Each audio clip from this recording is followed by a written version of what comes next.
Greetings, everybody. It is the week ending in May 4th. This is the first week of May and the last week of Trump's first 100 days, which is an odd, it doesn't end on a Sunday or a Saturday. So he has already gone on all his victory laps that he needs for his ego. So this is the first 100 days of Trump as self-proclaimed president.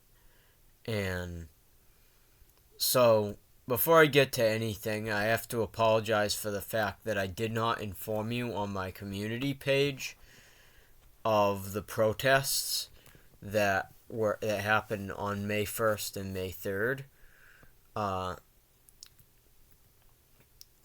So that was a big deal, and especially May 1st, because the May 1st protests, which I was not able to show up to, but several people I knew were. People I wouldn't expect, even. The May 1st protest was all about, part of the protest was the idea that you call out of work early and in order to go to it, and it's designed to get people more comfortable with striking. And so that is actually something that is very helpful to our process towards more of a disruptive form of protest that could actually stop this illegal madness. So yeah, that's and the ones that I've shown up to, by the way, so far have been smaller, partially because the venue was smaller. It was just an overpass. Probably there was also a recovery time from the previous one. I mean, one of the people that I know that went to that protest actually fell ill after it, like I did the first time. And obviously those people don't show up. And so both of the subsequent ones that I've been to, because I wasn't able to show up on May 1st, have been smaller than April 5th, and smaller than the reports that I have gotten from one of the people that I know that was there, my uncle. The reports that I've gotten from him are that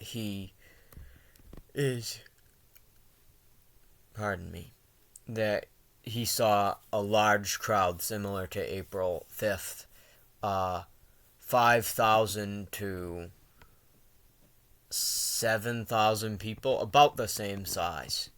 And so I would not be surprised if the overall combined turnout for the first and third of the overall number of unique people that turned out.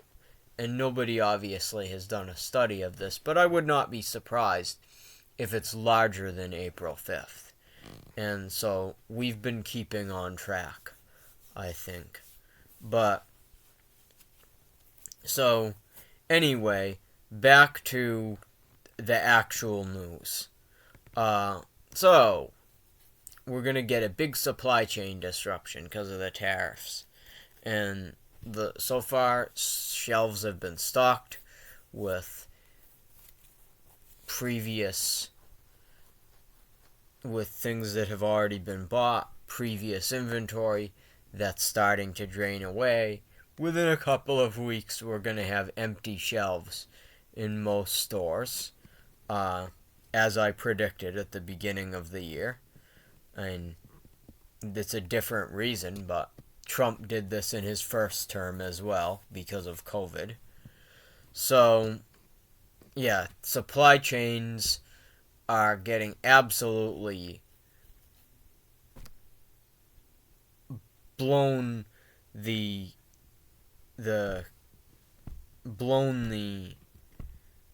just getting blown out completely. And frankly, it couldn't come sooner, because we're getting to the stage where he is arresting judges and things like that. That's a coup. That's what that is. That is a small-scale coup d'etat. In a way, it's more significant than if it happened at the federal level, because it is a coup against the idea of federalism. These were state judges. This was a state judge that was arrested by the FBI. Everybody has said, oh, the federalism will protect us. Maybe not. So, yeah, that's a big deal. And there's also some news about martial law, which has not been implemented and will not in the near future. But it's a 90-day report that he is demanding. Remember the first 90-day report? He's really dragging his feet.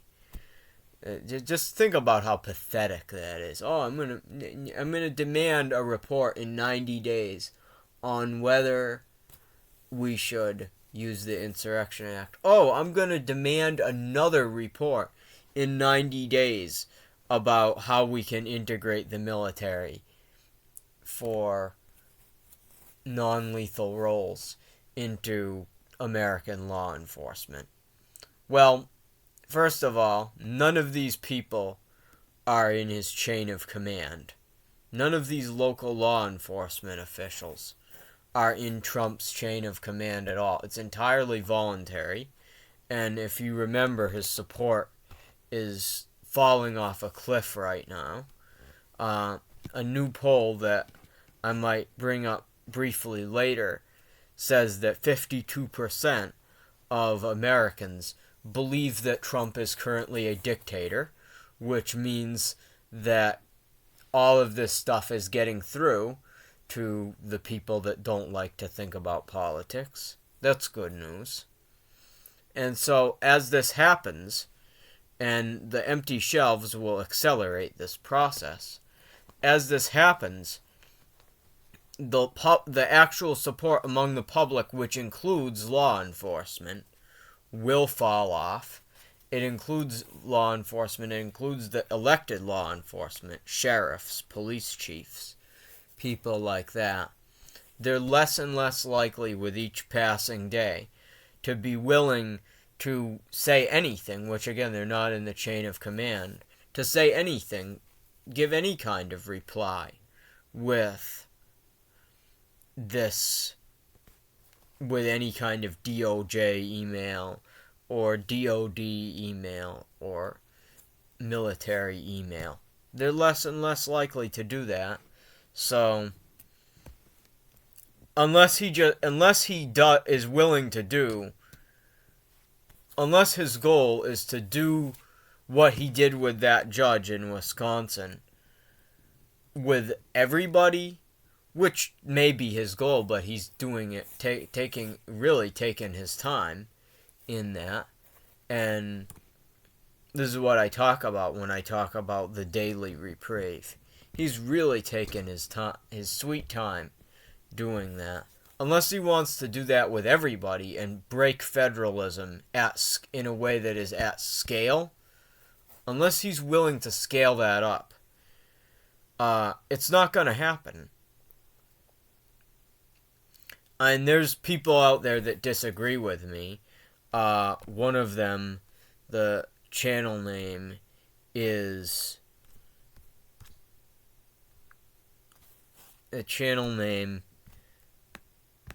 Tad Stormer, and he disagrees with me. I'm not going to link his video, frankly. You can go see Tad Stormer just based on what I've said. You can search for him on YouTube if you want to see his videos, because I don't think that they're actually the best mindset. I think that they are made without a sense of understanding of how we got here. It's as if they're built to overwhelm. They could work for different people in a different time. They would probably be effective as training material or whatever. But I just think that it's I think that it's not for the way we are now. And frankly, if we were different in that way, that we could handle that, we wouldn't have gotten into this mess in the first place. So, yeah. And he disagrees. He has talked about it and says that the goal is to normalize the military in civilian life. Yeah, and that's the goal, but that doesn't mean it will be effective. And I think that he very much underestimates how incompetent these people really are. So anyway, but again, all of this this is only an opportunity if we can remember to use it. So there's several interpretations that I have from other people about this first 100 days. One of them is from Timothy Snyder. He released something a few days ago, and it's just a couple of lines, really. I will put the link in just for good measure, but it's only a couple of lines, and he says that a protest of well over 1% of our population, 5.2 million people, was largely able to slip under the radar.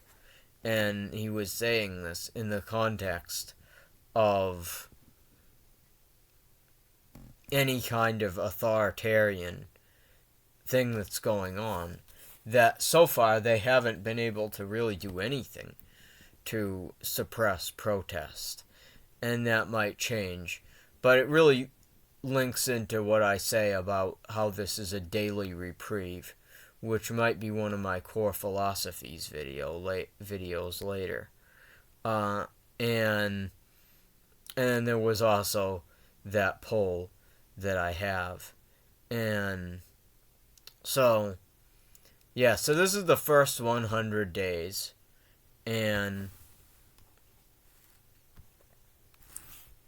the last one also, sorry that I'm rambling around so much. The last one that I have in terms of interpretations, I also have a link to